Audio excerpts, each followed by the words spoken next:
Vaya conmigo a 2 Timoteo, por favor.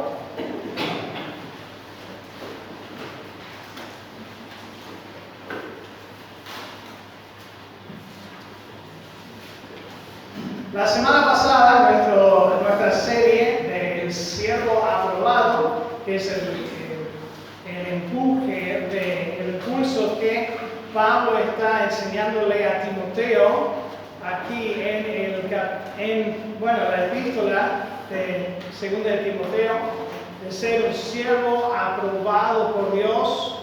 Como vimos la semana pasada, creo que debería ser el deseo de cada creyente escuchar esas palabras, buen siervo y fiel, de los labios de Dios, llegado al cielo. Entonces, aquí este capítulo nos ayuda a saber cómo es que podemos llegar a ser un siervo aprobado. La semana pasada vimos que el siervo aprobado tiene un enfoque, un esfuerzo enfocado.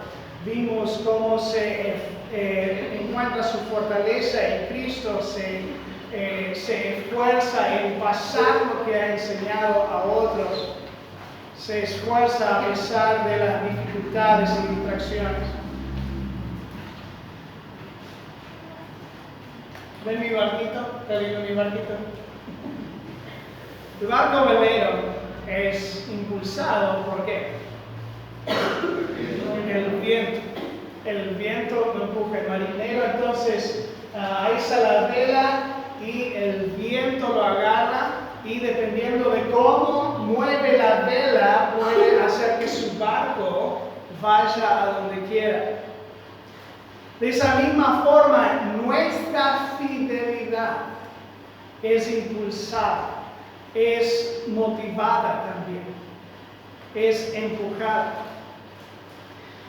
Y cada uno de nosotros podemos permanecer fieles al enfocarnos en los motivos poderosos que encontramos en este pasaje. Entonces vamos a ver, y díganlo conmigo, 2 de Timoteo, capítulo 2, versículos 8 al 13. ¿Listos? Acuérdate de Jesucristo, del linaje de David, resucitado de los muertos conforme al Evangelio, en el cual sufro penalidades hasta prisiones a modo de malhechor, mas la palabra de Dios no está presa.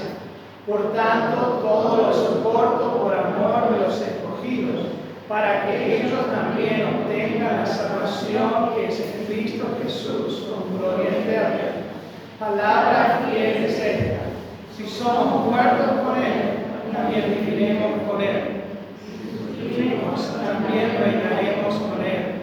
Si le negáremos, Él también reinará. Si fuéramos infieles, Él permanece fiel. Él no puede negarse a sí mismo. Padre amado, venimos a ti en agradecimiento que nuestra fidelidad, aquí adelante un poco, pero nuestra fidelidad no se basa en nuestras fuerzas. Nuestra fidelidad no lo podemos encontrar en nosotros, sino en algo que está fuera de nosotros.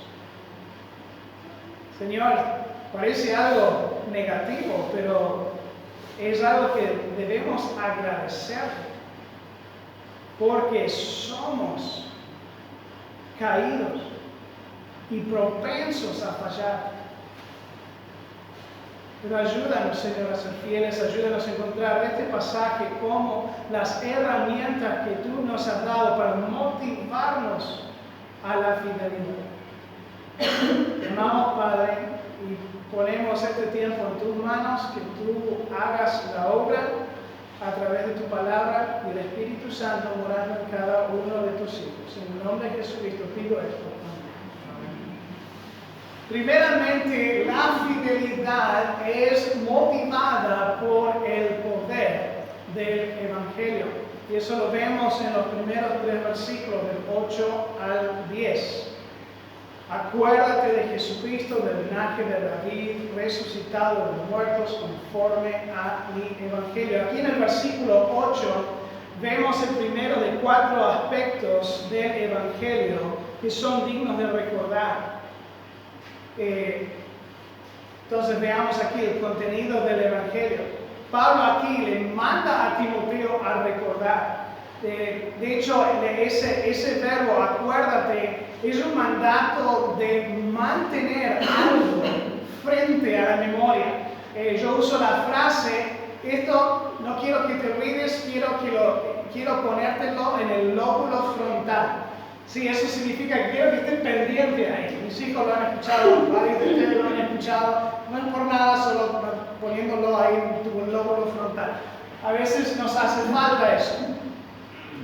Entonces Pablo le manda poner a Jesucristo en tu lóbulo frontal. Él tenía que mantener su atención fija en el Señor. Era algo constantemente necesario. ¿Por qué? Si Timoteo ya sabía acerca de Jesucristo, eso es una de las primeras cosas básicas que uno aprende en la vida cristiana acerca de quién era Jesucristo. Entonces sabemos que no se trataba de conocimiento, se trataba de mantenerlo pendiente y constante. ¿Por qué? Somos tan propensos a olvidarnos de las cosas más importantes. Fíjense en Salmo 106, cómo Dios habla a su pueblo Israel. Hicieron becerro en Horeb. Se postraron ante una imagen de fundición, así cambiaron su gloria para la imagen de un buey que come hierba. Olvidaron al Dios de su salvación, que habían hecho grandezas en Egipto. Ahora, recuerden, pueden ver el contexto histórico en ese pasaje aún, que ellos hicieron un becerro de oro. ¿Después de qué? Después de que Dios los liberó milagrosamente de la tierra de Egipto, después de que Dios los protegió, los guardó en el desierto y los protegió del ejército egipcio, abrió el mar rojo de una forma que todo el pueblo, millones de personas, el pueblo de Israel, pudieran pasar.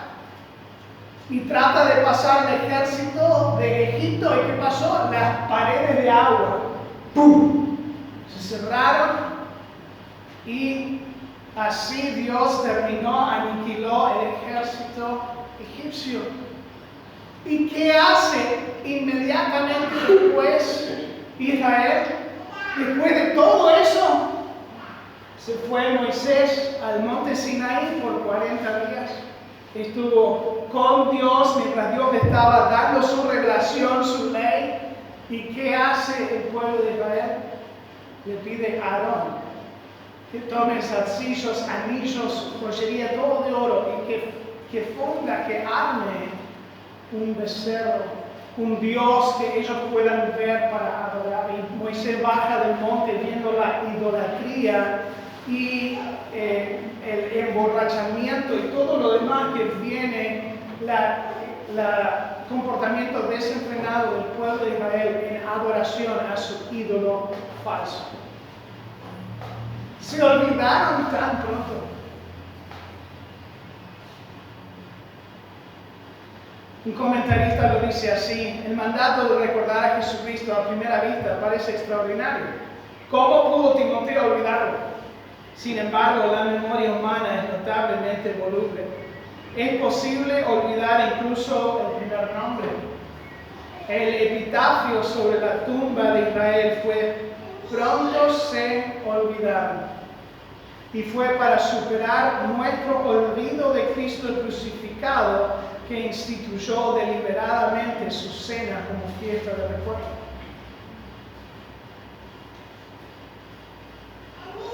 ¿Cómo nos olvidamos de lo más importante?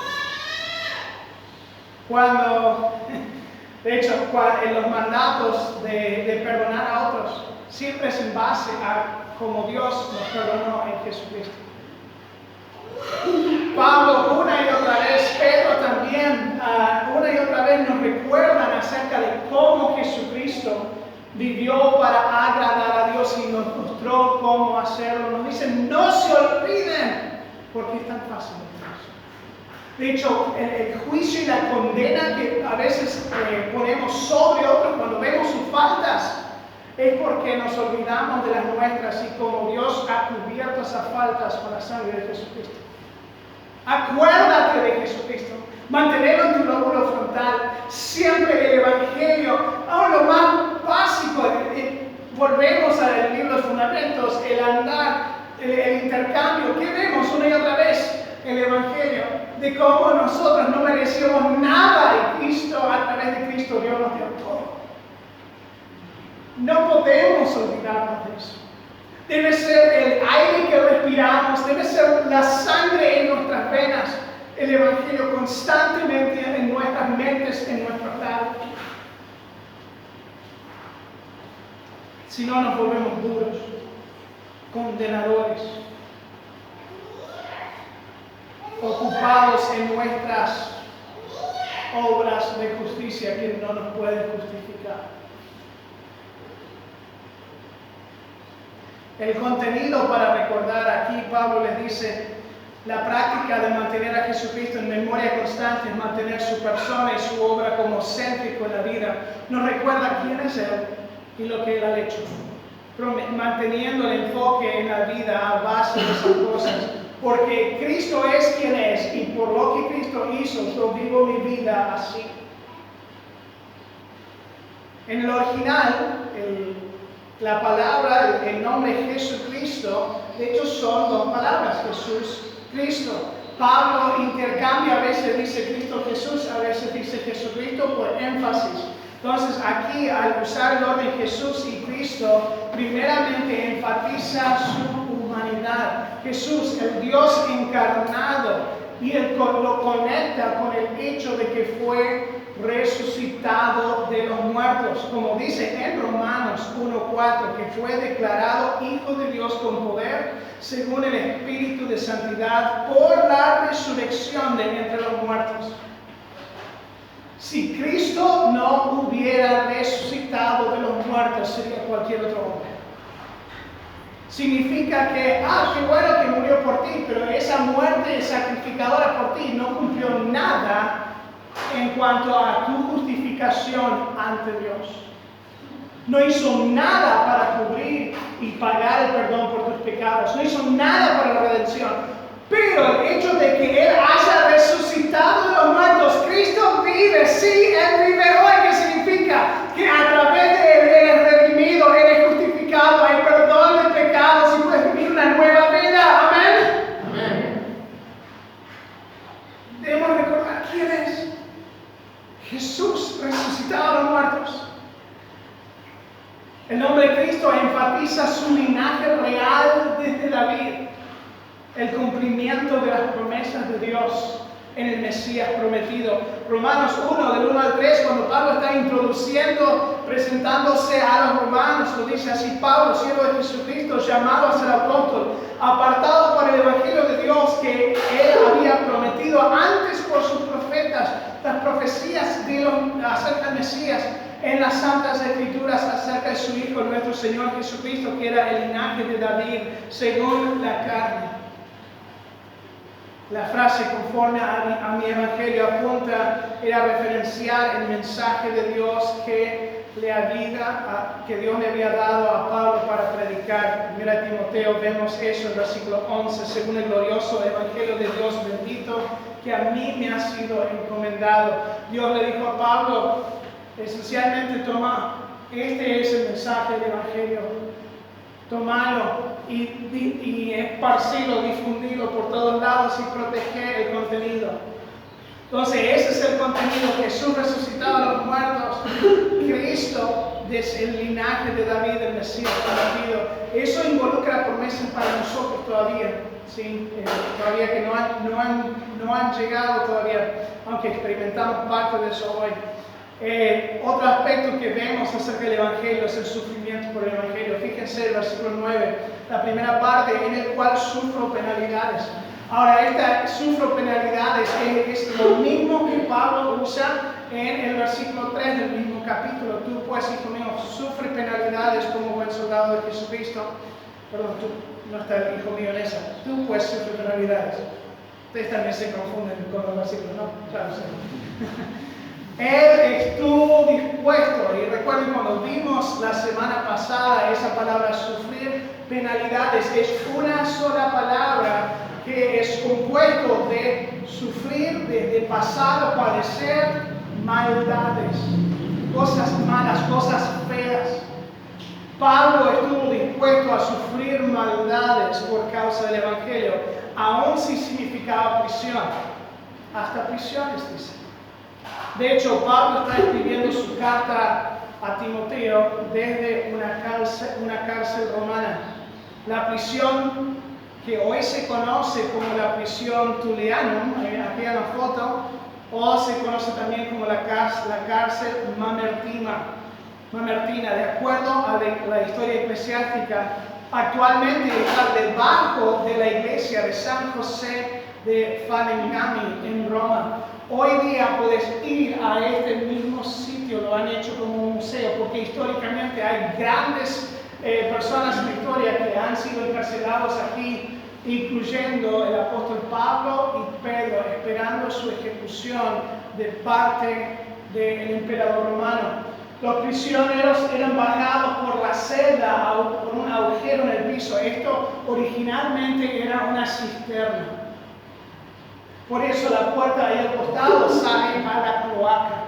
Entonces le era fácil a los romanos, cuando moría alguien en esa prisión, simplemente agarrar el cuerpo y tirarlo a la cloaca. Y allí estaba Pablo. Quizás a la luz de vela, obviamente no tenían su luz de emergencia como tenemos hoy en día, ni su lamparita de él, y allí estaba él, escribiendo esta carta. Estaba dispuesto hasta prisiones por el poder, por la causa del Evangelio. Él estuvo allí esperando aparecer ante César, apelando su caso, y luego volvió para esperar históricamente, según la historia eclesiástica, esperando también su ejecución. Contiene una sala inferior que se hunde a unos 3 metros bajo tierra. Está cerrada por muros espesos, cubierta en una bóveda de piedra. Es un calabozo sucio, oscuro, infecto, cuyo aspecto era algo espantoso y horrible.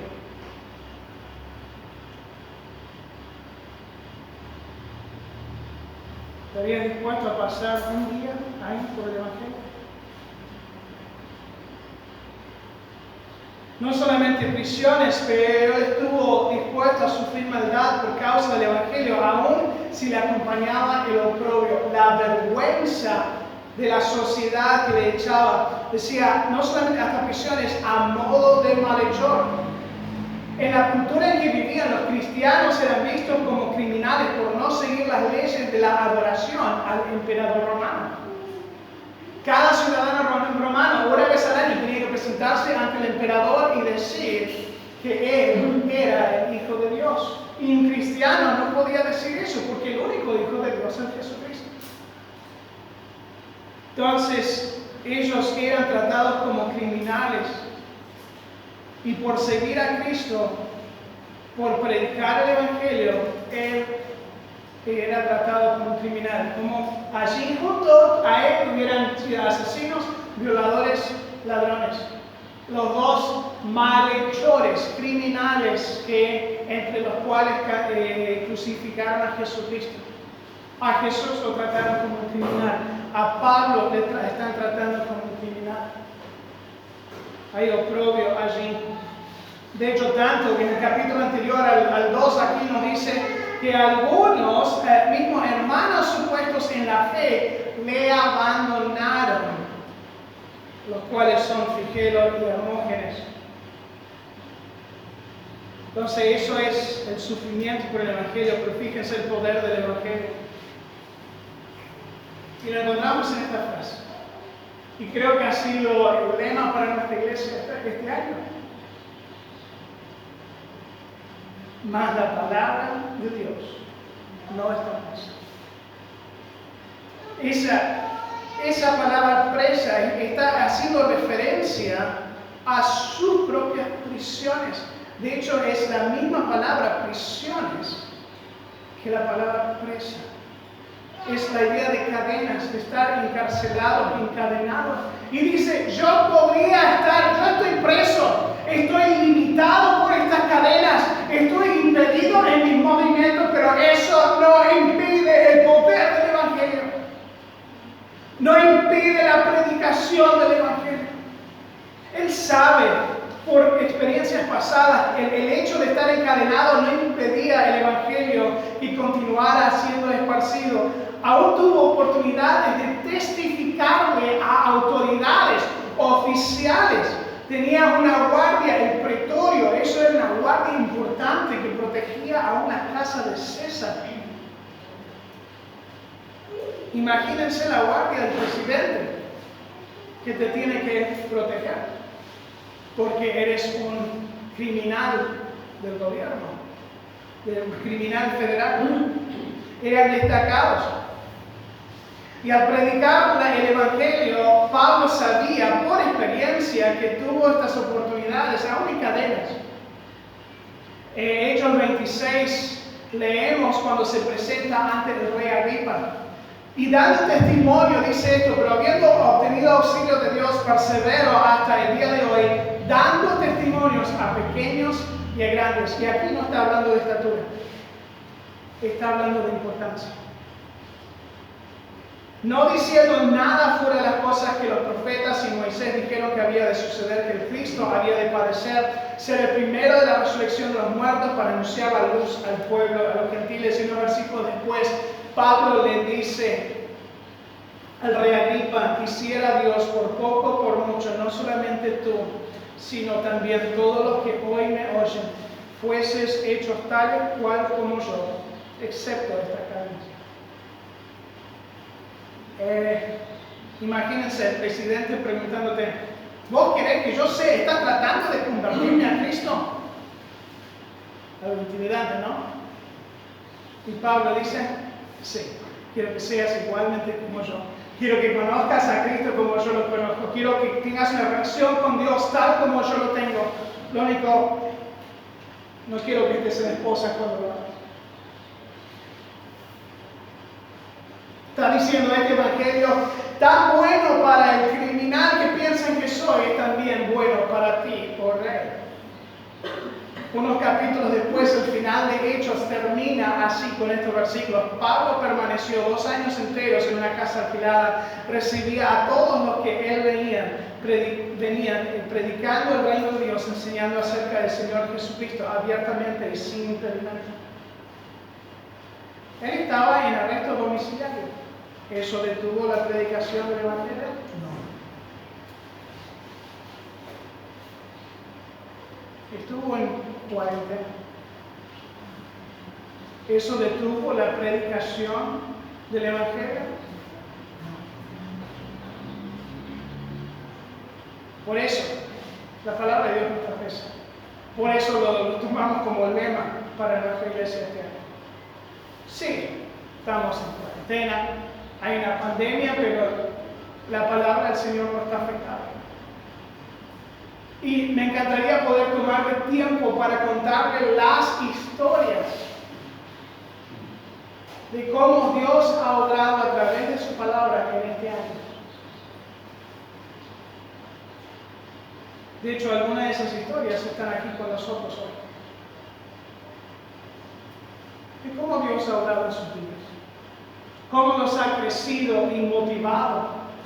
Tenemos personas aquí congregándose que no estuvieron congregándose antes de la pandemia. ¿Qué te dice eso? Dios no está limitado por una pandemia. Porque la palabra de Dios no está presa. Fíjense, al final de Filipenses, Pablo está saludando. Y escuchen esto, todos los santos os saludan. O sea, todos los creyentes acá, él está en Roma también, Filipenses es otra epístola carcelaria, pero es otro tiempo. Su primer encarcelamiento está también supuestamente en Roma, pero está en cárcel. Pero dice especialmente los santos, los creyentes de la casa de César. ¿Qué es César está hablando? ¿Es el César de la esquina? No. Piensa en César, el emperador romano. Wow. ¿Por qué hace todo esto, Pablo? ¿Por qué está dispuesto a sufrir por el Evangelio? Bueno, vemos el motivo en el versículo 10. Por tanto, todo lo soporto por amor de los escogidos, para que ellos también obtengan la salvación que es en Cristo Jesús, con gloria eterna. La razón que Pablo da como motivación de soportar estas dificultades para las que está dispuesto a pasar en el nombre de Cristo es para que otros puedan escuchar el Evangelio. Lo dice así en Filipenses 1, 12 al 13, dice: quiero que sepáis, hermanos, que las cosas que me han sucedido, recuerden, está en la cárcel también aquí, han redundado más bien para el progreso del Evangelio, de tal manera que mis prisiones se han hecho patentes en Cristo en todo el pretorio y todo lo demás. Ahora, aquí en el versículo 10, el uso de la palabra escogidos no enaltece, hay un debate de años acerca de la predestinación y la elección soberana de Dios, pero no se distraigan por eso, porque no es el punto del pasaje.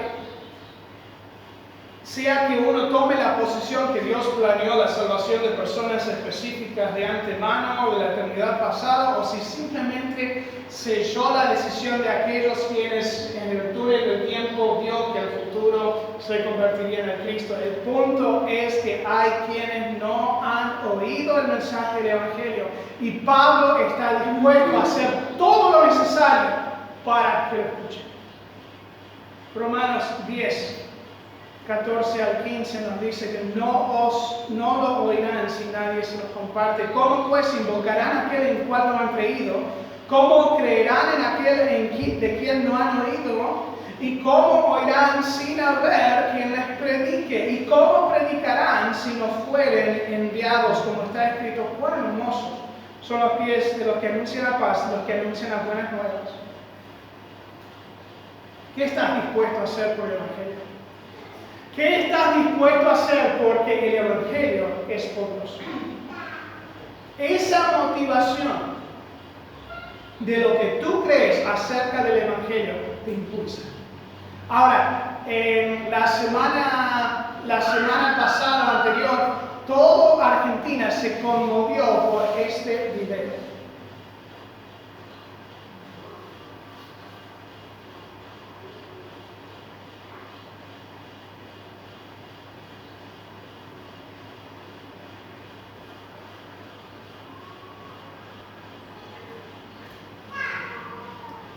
Olvidé conectar el sonido de la computadora también. Es corto. Ustedes ya lo vieron en las noticias. El padre Diego lleva a su hija, Abigail, enferma con cáncer, ya en ruta de vuelta a casa de su tratamiento, de Tucumán, volviendo a Santiago del Estero, y lo paran en la frontera provincial. No los dejan pasar. Entonces el padre, ¿qué hace? Carga a su hija por 5 kilómetros. ¿Por qué? Porque creyó que lo que estaba haciendo era bueno para su hija. Creyó que era lo mejor para su hija. Después de pasar horas ahí en la frontera, en la parada policial. Pero lo que él creyó acerca de la situación de su hija lo impulsó de una manera extraordinaria. Lo que tú crees acerca del Evangelio te impulsa de una forma extraordinaria. ¿Estás dispuesto a afrontar dificultades para que las personas alrededor tuyo también puedan escuchar el Evangelio y conocer el Salvador Jesucristo? ¿Puedes ver las dificultades con eso en mente? Imagínate si Dios aparece en las nubes y te dice: tengo algo para ti. Esta es mi voluntad, mi plan para tu vida. Te vas a enfermar. Te voy a dar cáncer. Voy a permitir que invade tu cuerpo. Vas a tener tanto tiempo con sufrimiento físico. Pero tu trabajo es brillar como una luz tan brillante en esa oscuridad que glorifique, que me magnifica, y otros pueden acudir a mi misericordia y mi bondad para salvarlos de sus pecados. ¿Lo harías?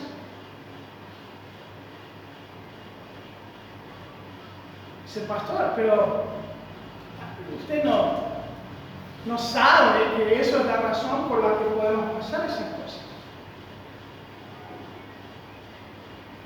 Pues sí. El tema es cuando citamos versículos como Romanos 8:28, que todas las cosas ayudan a bien a los que aman a Dios, porque son llamados por su propósito. Nosotros no tenemos el derecho de elegir cómo definirse bien.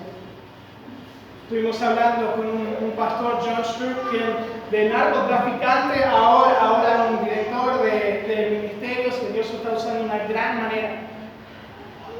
Nos explicó eso y lo resaltó. No puedes definir lo que es bien en tu vida, porque es el bien de Dios.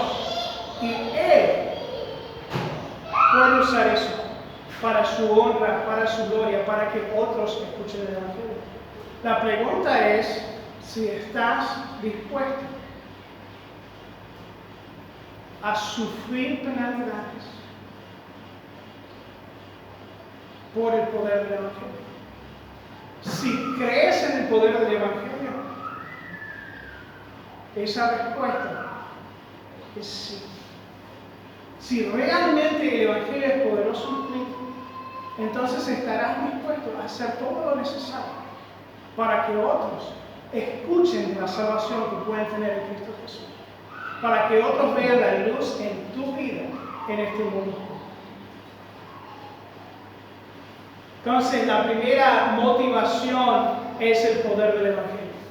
La segunda motivación que vemos aquí en este pasaje es la misma fidelidad de Dios. Palabra fiel es esta: si somos muertos con Él, también viviremos con Él. Si sufrimos, también reinaremos con Él. Si le negáramos, Él también nos negará. Si fuéramos infieles, Él permanece fiel. Él no puede negarse a sí mismo. Acá Pablo está quizás citando un himno común en su día, pero con su paralelo de Romanos 6, puede ser que Pablo mismo lo escribió. De hecho, en la edad temprana, y tratamos de hacer lo más que podemos aquí, los himnos eran escritos como herramienta para enseñanza de doctrina también. Es más fácil, ustedes saben, es más fácil aprender algo y poder aprenderlo de memoria cuando se canta, ¿sí? No me voy a poner a cantar bueno, estamos hablando de criminal acá, entonces ya estaba en la cabeza, y ustedes ahora está en tu cabeza también.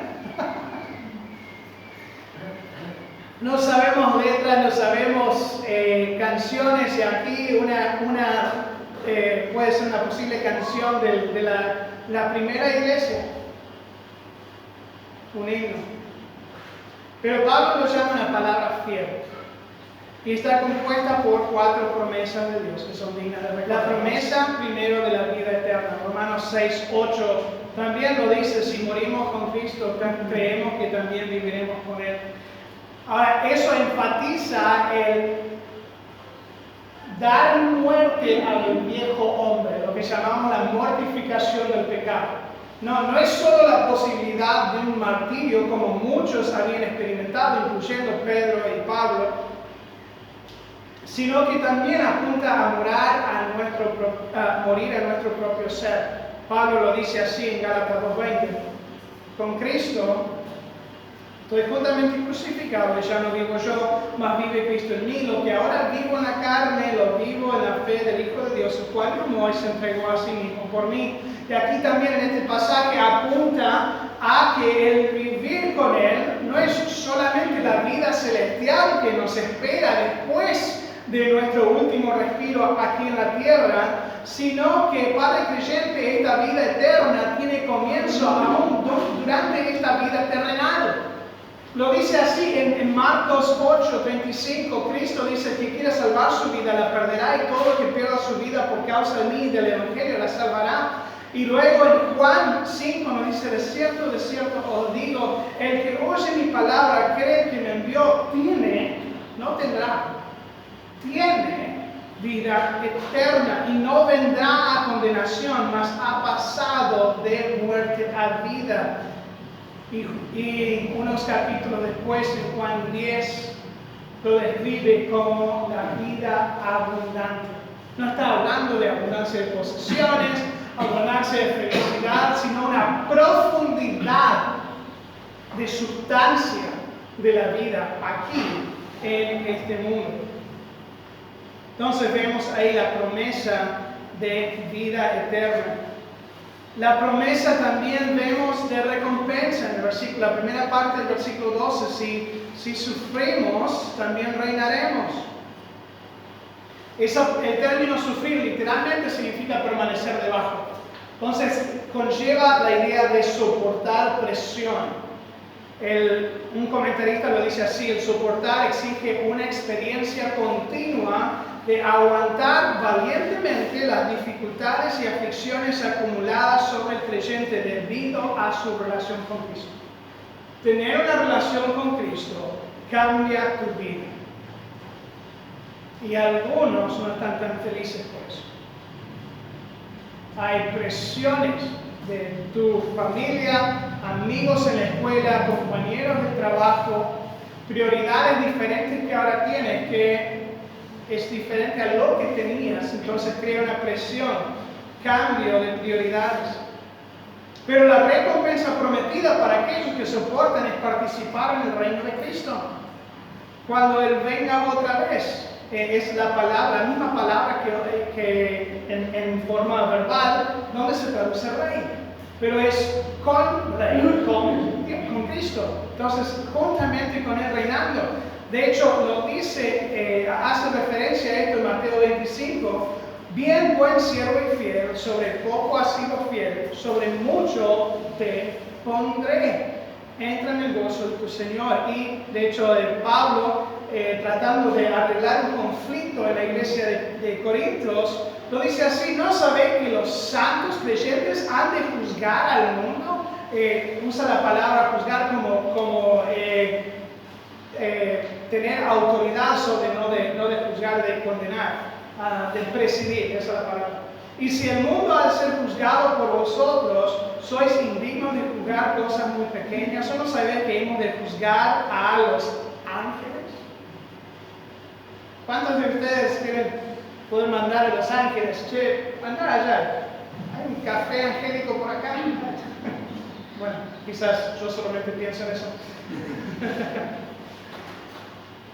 Entonces hay esa promesa de recompensa, y eso es solamente una de las recompensas del cual la palabra habla. Pero también vemos una promesa para juicio. En la segunda parte del 12, si le negaren, no sé, también lo negarán. Esta condición de negar a Cristo trae consigo el juicio de ser negado por Cristo ante Dios. Mateo 10:13 lo dice así: cualquiera que me niegue delante de los hombres, yo también le negaré delante de mi Padre que está en los cielos. Y Marcos 8, porque el que se avergonzare de mí y de mis palabras en esta generación adúltera y pecadora, el Hijo del Hombre se avergonzará también de él, cuando venga la gloria de su Padre con los santos ángeles. Y esto no es una negación temporal, como la de Pedro cuando negó a su Salvador. Porque vemos que Pedro se arrepiente, Cristo lo restaura y luego en su vida Pedro muere como un mártir por Cristo.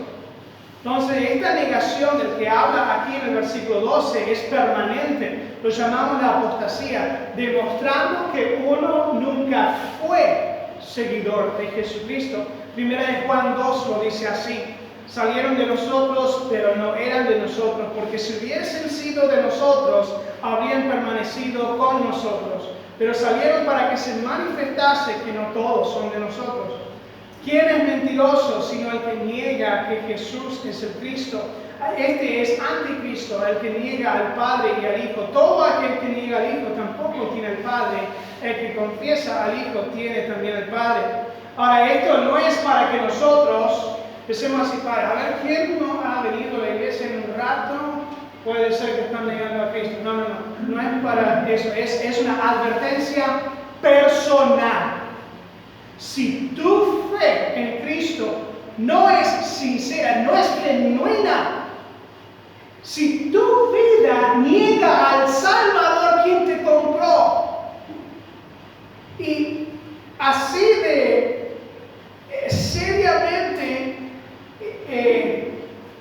estás comprometido a negar a Cristo con tu vida, no puedes reclamarle a Dios cuando Cristo te niega delante del Padre.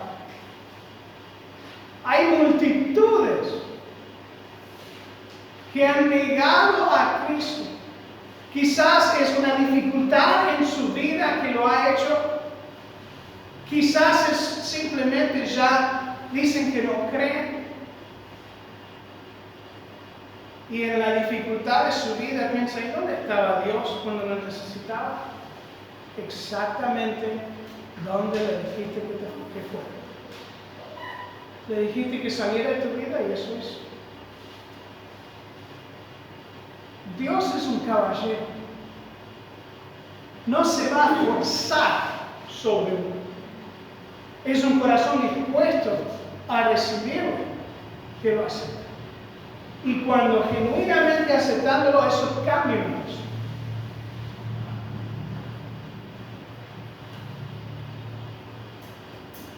La última promesa que vemos aquí es la promesa de fidelidad.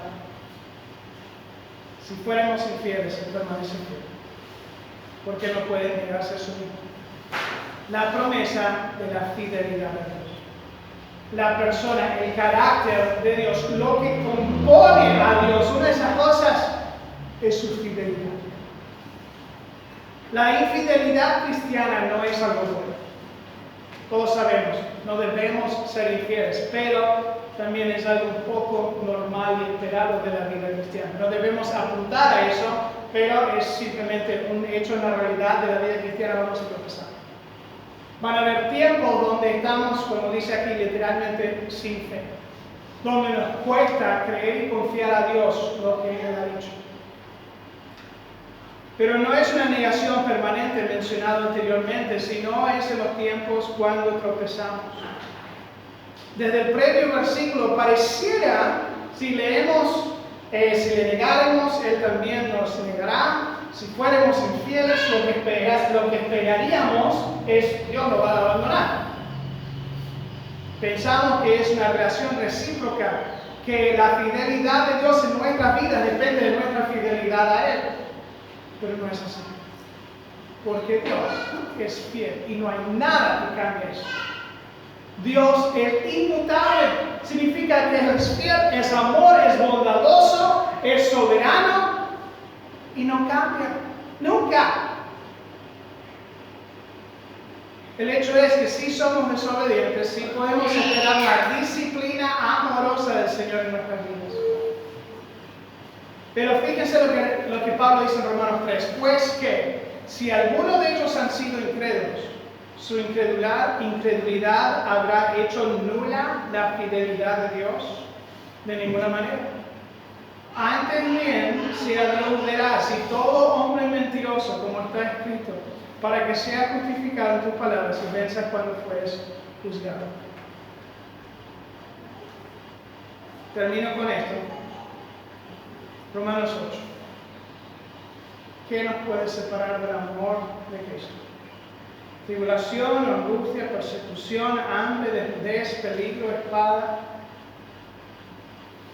Antes, en todas las cosas, somos más que vencedores por medio de aquel que nos amó.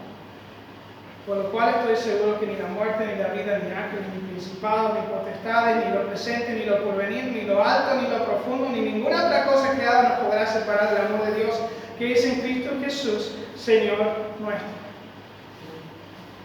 El barco velero. El marinero es motivado a izar la vela porque sabe que el viento soplará. Su única responsabilidad es levantarla y alinearla para que el viento le pegue.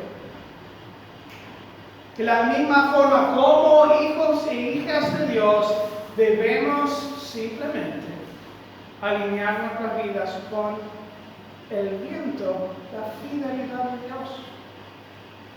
Y nos impulsa, nos motiva. Pero ¿qué pasa si no puedo? Está bien, Dios es fiel. Pero ¿qué pasa si tropiezo? Está bien, Dios es fiel. ¿Qué pasa si peco? Bueno, si confesamos nuestros pecados, Él es ¿qué?